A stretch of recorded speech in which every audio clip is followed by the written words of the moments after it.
As part of the DARGchive series, we are here at the 11th edition of CA Day, and I'm interviewing Professor Tom Koole from the University of Groningen. Tom, thank you very much for agreeing to be part of the DARGchive. Thank you for inviting me. And I'm gonna shoot off the first question, which is, how did everything begin? How did you get interested in conversation analysis? I got interested in conversation analysis while I was doing my PhD research using a different method. I did my PhD research more within a method that you could call discourse analysis. Mm-hmm. And while doing that, I went to conferences and I met colleagues, and I started to admire the attention for detail and that conversation analysis allows you. So in the course of doing this dissertation, I already moved a bit towards conversation analysis. And then after I had finished my PhD dissertation, I got a job as an assistant professor in the University of Utrecht, mm-hmm. And there I was a close colleague of Hanneke Houtkoop-Steenstra, mm-hmm. Who was, of course, who worked in conversation analysis. Yeah. Yeah. So that also allowed me to sort of gradually adopt parts of this method, mm-hmm. and eventually end up being a conversation analyst. Yeah. All right. So you mentioned your PhD. What was your PhD about? It was about intercultural communication. Mm-hmm. So it was about not so much how the culture you come from has an impact on how you communicate, but it was how do people from different cultural backgrounds or different ethnicities mm-hmm. communicate with each other when they work for longer periods with each other. So these were teams of in the Netherlands in the educational world with participants from different ethnic backgrounds, and the research question was how do they construct a new culture when communicating with each other. And of course also that question is already a bit a conversation analytical question, only it was I started that using a different method. Yeah. I see. Yeah. So you mentioned Professor Houtkoop-Steenstra, and her name is tightly related to conversation analysis in the Netherlands. Can you talk a little bit about how conversation analysis became popular in the Netherlands? What is its history there? But the first question, of course, your assumption is that it is popular in the Netherlands. Of course.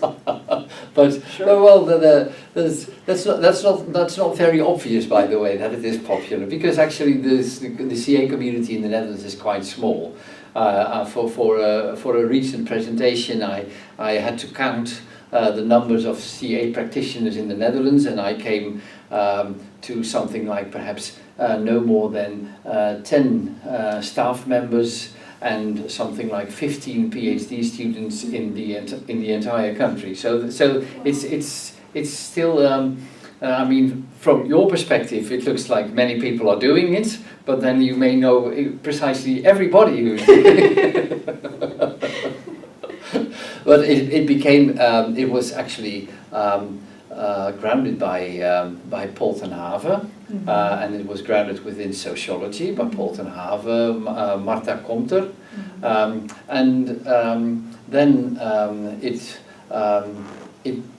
reached linguists who were concerned with language and communication, and these were people like Hanneke and Harry Mazeland, and they did a lot in spreading the method. Mm-hmm. And unfortunately, at this moment, conversation analysis is not present anymore in sociology. So Martha was a sociologist and Paul was a sociologist, but within sociology at this moment it's completely absent, with the possible exception of Hedwig de Mulder, who is also in social sciences, but all other groups or individuals who do conversation analysis are all in the humanities faculties and are all in language and communication departments, like my own department. And there, at this moment, there's a number of people in Amsterdam at the Free University, and then there are individuals in Utrecht, Tessa van Schaaldorp, and in Nijmegen, Wieke Stommel, and there's a group of people in Groningen, and that's also one of the reasons why I was happy to move from Utrecht to Groningen, because in Utrecht I was the only one in my department, surrounded by experimental psycholinguists, and in Groningen I was part of an established group. That's of course more fun to work with other people like Mike Huiskes and Meerte Goossen, and so I very much enjoy being part of that group now. Yeah. Yeah. So speaking of the University of Groningen, last year you organized there together with a group of other people the first International Academy of Conversation Analysis. What was it like to organize such a huge event? What are your reflections after it? Is there going to be a second edition? Yeah, that's a good question. It was much fun organizing it, and we were also very happy that all the workshop organizers that we invited all accepted to come, and because this was actually an excellent group of workshop leaders, and it was also very much fun to see that once registration opened, almost all 80 positions were filled within 2 weeks. Wow! And so that may, of course, as an organizer, it makes you happy to see that kind of response. And the idea behind it was very much that normally when we meet, like CA Day such as today, we talk about the results of our research, and we do sometimes talk about the methods that we've used to get at these results, but we do not very thoroughly discuss the assumptions that are hidden in the methods.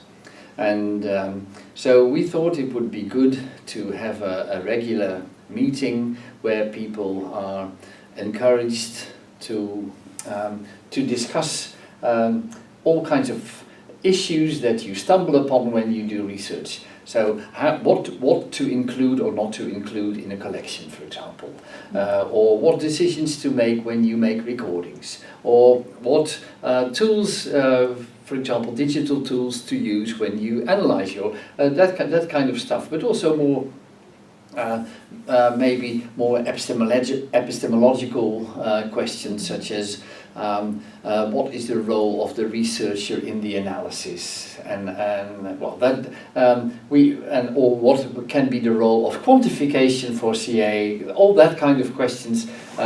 We wanted to encourage with these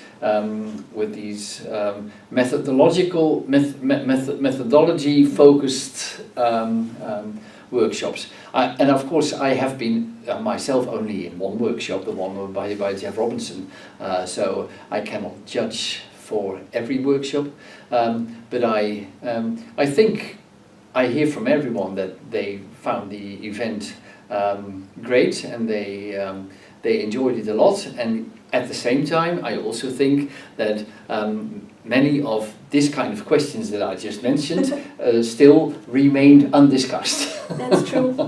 Yeah. There are a lot of so it would be good to have more of these events where we actually discuss what we do and how we do it and why we do it. And that would be wonderful. Speaking as a PhD student. Yeah. And is there going to be a second one? I don't know. Also, it depends a bit on the ISCA board.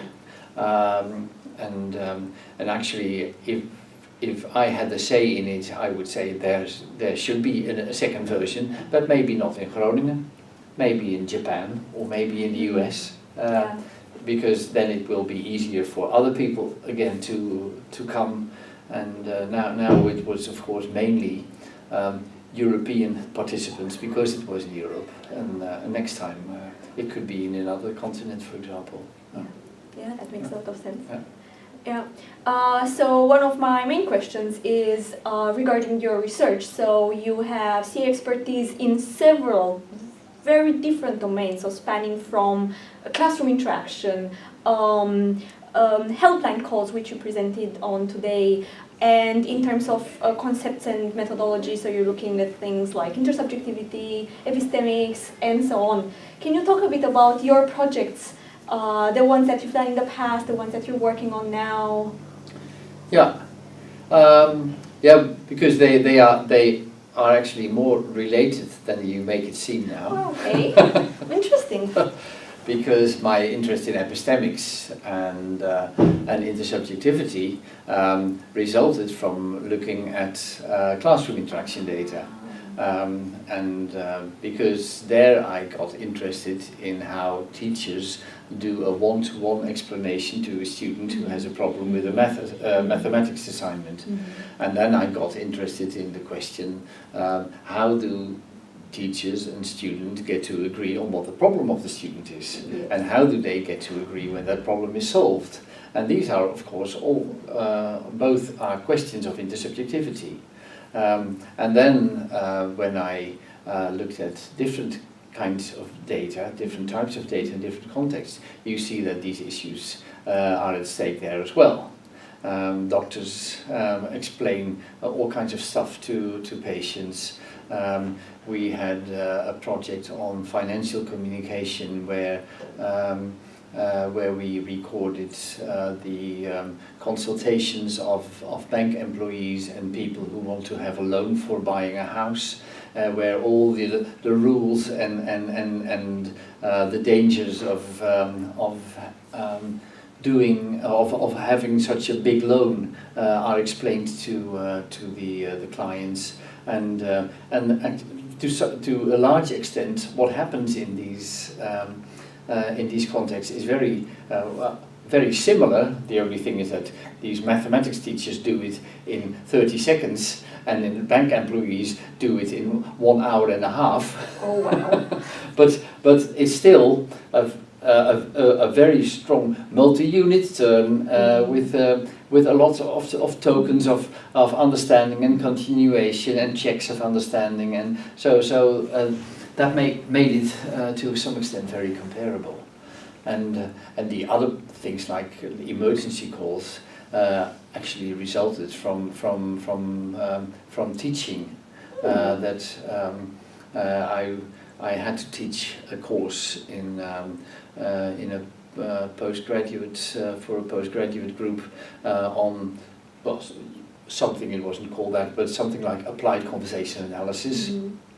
So I was actually looking for a nice topic, and then I was the one who contacted the emergency call centers, and then they appeared to have a lot of questions. So I was the first to contact them, but afterwards they came with lots of questions to us.